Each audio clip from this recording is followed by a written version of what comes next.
मैंने जब PIL file किया था तो मैंने अपनी पीआईएल में 10 लाख एकड़ का जिक्र किया था, क्योंकि उस समय मेरे पास यही जानकारी थी। लेकिन इस संसद में चर्चा के दौरान पता चला कि 10 लाख एकड़ नहीं, 40 लाख एकड़ जमीन पे वक्फ बोर्ड ने अपना दावा ठोक रखा है। और ये भी पता चला कि 40 लाख एकड़ में से मात्र 50,000 एकड़ जमीन थी 1950 में।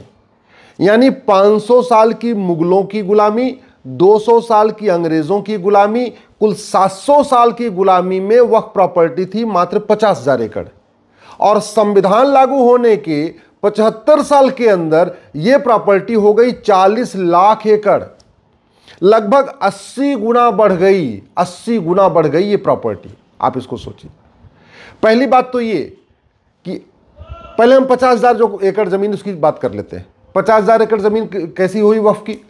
मुगलों ने कह दिया वक्फ है, निज़ामों ने कह दिया वक्फ है, नवाबों ने कह दिया वक्फ है, रजाकारों ने कह दिया ये मेरा वक्फ है, तीमारदारों ने कह दिया ये मेरा वक्फ है। बात यह है कि वक्फ अपनी ज़मीन की जाती है, दूसरों की नहीं। अगर वक्फ की डिफिनीशन देखिए जो हदीस में दी हुई है, उसके अनुसार वक्फ यानी दान यानी चैरिटी अपनी ज़मीन की जाती है। जैसे हिंदू भी दान करते हैं तो दूसरों की ज़मीन थोड़ी दान करते हैं, अपनी ज़मीन दान करते हैं, अपनी गाड़ी दान करते हैं, अपना अंग दान करते हैं। अपना मान लो अंग दान करना है तो दूसरों को मार के थोड़ा उसकी शरीर दान करेंगे, अपना अंग दान करेंगे। ज़मीन दान करनी है तो जो हमारी पुश्तैनी ज़मीन है या जो हमने मेहनत से कमाई खरीदा है उसको दान करेंगे। उसी को इंग्लिश में चैरिटी कहते हैं, उसी को अरबी में वक्फ कहते हैं। तो यानी वक्फ भी अपनी ज़मीन दान की जाती है। तो जो ये 50,000 एकड़ ज़मीन है, ये 50,000 एकड़ ज़मीन न मुगलों को वक्फ का अधिकार, क्योंकि यहाँ पे उनकी कोई पुश्तैनी ज़मीन थी नहीं, न नवाबों को कोई वक्फ का अधिकार, क्योंकि उनकी भी कोई पुश्तैनी ज़मीन नहीं थी, वो मुगलों की सेवा करते थे, उसके बदले उन्होंने उनको जागीर दे रखा है। न निज़ामों को वक्फ का अधिकार, न रज़ाकारों को वक्फ का अधिकार, न जागीरदारों को वक्फ का अधिकार, न ज़मींदारों को वक्फ का अधिकार, न तीमारदारों को वक्फ का अधिकार, क्योंकि ये सारे मुगलों की सेवा करते थे और मुगलों ने जगह जगह उनको 4-4, 6-6 गाँव दे रखे थे। जब 4-4, 6-6 गाँव उनको दिया था केवल देखभाल करने के लिए, तो उनको वक्फ का अधिकार कैसे हो गया?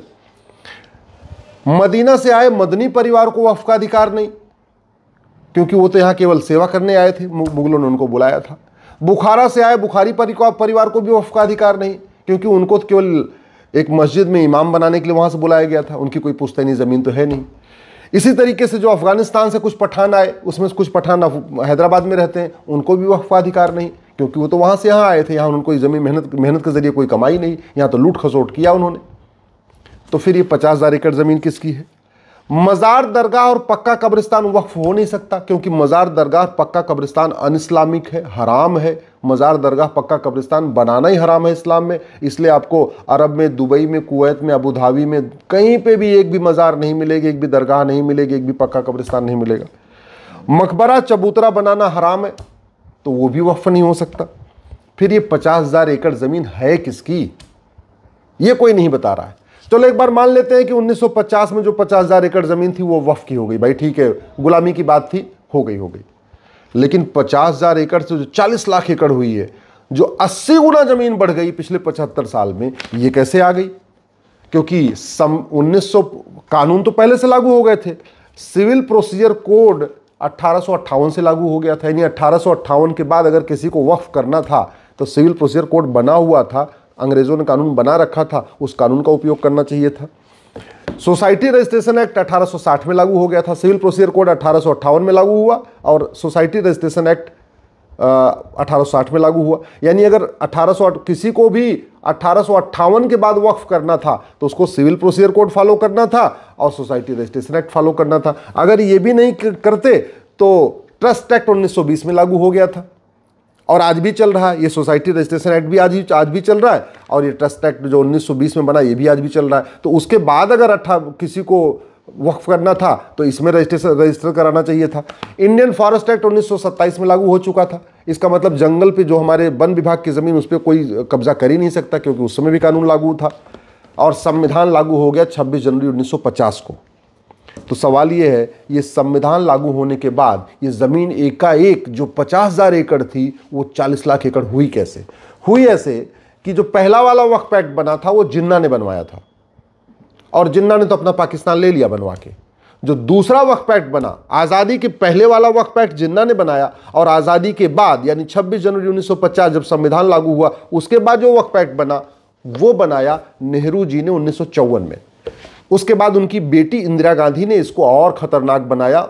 उसके बाद उनके नाती पोते लगते हैं जो राजीव गांधी, उन्होंने और खतरनाक बनाया। सबसे खतरनाक कानून बनाया 1995 में नरसिम्हा राव ने, और उनसे भी खतरनाक कानून बनाया 2013 में, सत्ता जाने के कुछ दिन पहले, इलेक्शन के कुछ दिन पहले, जब 2014 में इलेक्शन था उसके ठीक कुछ दिन पहले वो बनाया मनमोहन सिंह जी ने। और इस घटिया कानून का परिणाम ये हुआ, जिसकी शुरुआत नेहरू जी ने किया, कि जो 50,000 एकड़ जमीन थी वो 40 लाख एकड़ हो गई। अब बात करते हैं संविधान की। संविधान में वक्फ बोर्ड या वक्फ ट्रिब्यूनल तो छोड़िए, WAQF नाम का शब्द ही नहीं है।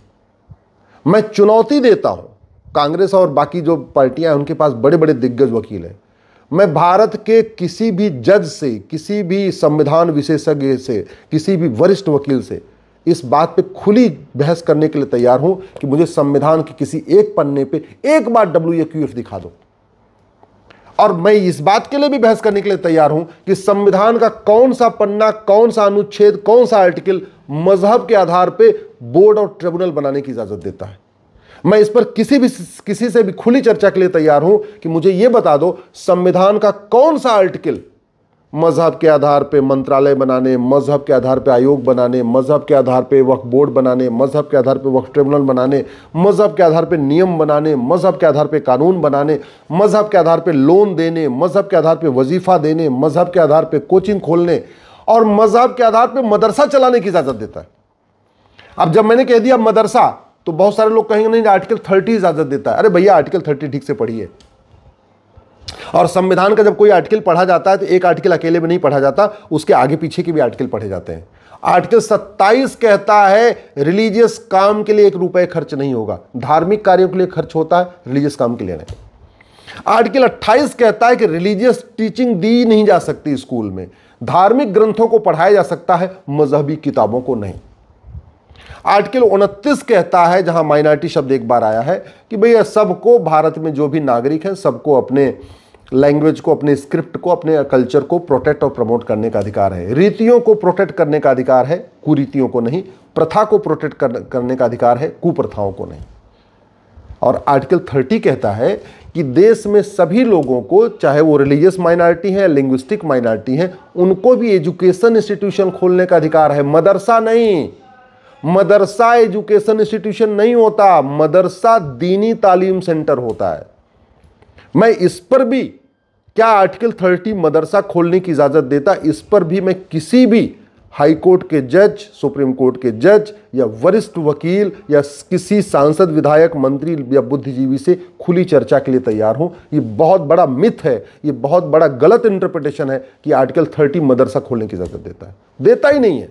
संविधान मजहबी तालीम की इजाजत ही नहीं देता, संविधान धार्मिक शिक्षा की इजाजत देता है। वेद, पुराण, उपनिषद, गीता, रामायण ये धार्मिक ग्रंथ हैं। बाइबल और कुरान मजहबी किताबें हैं, रिलीजियस बुक्स हैं। अब सवाल ये बनता है कि अब कानून तो बन गया, लेकिन नए वाले कानून से क्या होगा? अगर ये कानून आज से लागू होने की बजाय 15 अगस्त 1947 से लागू हो या 26 जनवरी 1950 से लागू हो, तब तो देश को फायदा है, नहीं तो इस कानून का फायदा केवल और केवल मुस्लिम्स को ही मिलेगा। अगर इस कानून में जो नया अमेंडमेंट आया है, जैसे इसमें कहा गया है कि जो पब्लिक लैंड है, जो सरकारी संपत्ति है, उसका सर्वे डीएम करेंगे। अगर ऐसे ही एक व्यवस्था कर दिया जाए कि केवल मुस्लिम का मामला चलेगा वक्फ बोर्ड, वक्फ ट्रिब्यूनल में, जहां पे भी दूसरी पार्टी गैर मुस्लिम है फिर वो मामला चलेगा कोर्ट में। ये 2 संशोधन अगर कर दिए जाए, पहला, ये जो कानून है इसको रेट्रोस्पेक्टिव लागू किया जाए, जैसे प्लेस ऑफ वर्शिप एक्ट 1947 से लागू है, इसको ऐसे लागू किया जाए। और दूसरा, इसमें साफ साफ प्रावधान होना चाहिए कि ये केवल मुस्लिम पे ही लागू होगा, जहां दोनों पक्ष मुस्लिम हैं वहीं लागू होगा। जो गैर मुस्लिम है उनको कोर्ट में जाने के लिए रास्ता खुलेगा, उनको यहाँ पे वक्फ ट्रिब्यूनल में नहीं आना होगा। पहली बात तो मैं बार बार कहता हूं, भारत का संविधान मजहब के आधार पर बोर्ड ट्रिब्यूनल बनाने की इजाजत ही नहीं देता। और अगर फिर भी सरकार बना रही है, कंटिन्यू कर रही है, तो इसमें केवल और केवल मुस्लिम्स के लिए व्यवस्था होनी चाहिए। जहां मुस्लिम और हिंदू का झगड़ा हो, मुस्लिम जैन का झगड़ा हो, मुस्लिम पारसी का झगड़ा हो, मुस्लिम ईसाई का झगड़ा हो, किसी भी गैर मुस्लिम के साथ झगड़ा हो किसी ज़मीन के विवाद का, तो वो पूरी तरीके से कोर्ट में ही मुकदमा चलना चाहिए। और सबसे इंपॉर्टेंट ये, मज़ार, दरगाह, पक्का कब्रिस्तान वक्फ प्रॉपर्टी नहीं हो सकती, दुनिया के किसी इस्लामिक देश में नहीं है। मदरसा वक्फ प्रॉपर्टी नहीं हो सकता क्योंकि भारत का संविधान मदरसा चलाने की इजाज़त नहीं देता। इस पर मैं फिर कभी चर्चा कर लूंगा। आर्टिकल 27, 28, 29, 30 को एक साथ पढ़िए, ध्यान से पढ़िए। 27 कहता है कोई 1 रुपए खर्च नहीं होगा किसी मजहब को प्रमोट करने के लिए। आर्टिकल 28 कहता है कि कोई रिलीजियस चीज़ पढ़ाई नहीं जाएगी। आर्टिकल 30 कहता है एजुकेशन इंस्टीट्यूशन खोलने का अधिकार है, engineering college, medical college, law college खोलने का अधिकार है, सेकुलर एजुकेशन देने का अधिकार है, दीनी तालीम सेंटर खोलने का अधिकार नहीं है। आर्टिकल 30 की व्याख्या ठीक से करने की ज़रूरत है। इसलिए मेरा सरकार से निवेदन है, वर्तमान जो कानून अगर ये रेट्रोस्पेक्टिव लागू नहीं हुआ, बैक डेट से लागू नहीं हुआ, और इसमें हिंदू, जैन, बौद्ध, सिख को आज भी अगर वक्फ ट्रिब्यूनल जाने के लिए मजबूर किया गया तो इसका बहुत लाभ नहीं होगा। हाँ, 20% लाभ होगा, मनमानी रुकेगी। कम से कम जो ऊसर ज़मीन, बंजर ज़मीन, खेल का मैदान, पार्क में, रेलवे की ज़मीन में, पीडब्ल्यूडी की ज़मीन में, स्कूल की ज़मीन में, हॉस्पिटल की ज़मीन में वक्फ प्रॉपर्टी वक्फ बोर्ड कब्जा कर रहा था, वो तो रुक जाएगा क्योंकि वो पब्लिक लैंड है। लेकिन हिंदुओं की ज़मीन पे अभी भी कब्जा वक्फ बोर्ड करेगा, जैन, बौद्ध, सिख, पारसी, ईसाई की ज़मीन पे अभी वो वक्फ बोर्ड कब्जा करेगा। समाधान इसका यही है, इसको रेट्रोस्पेक्टिव लागू किया जाए। दूसरा, गैर हिंदुओं पे ये लागू नहीं होना चाहिए। और तीसरा, ये जो 50,000 एकड़ ज़मीन से 40 लाख एकड़ ज़मीन है, इसकी सबकी ऑडिट होनी चाहिए।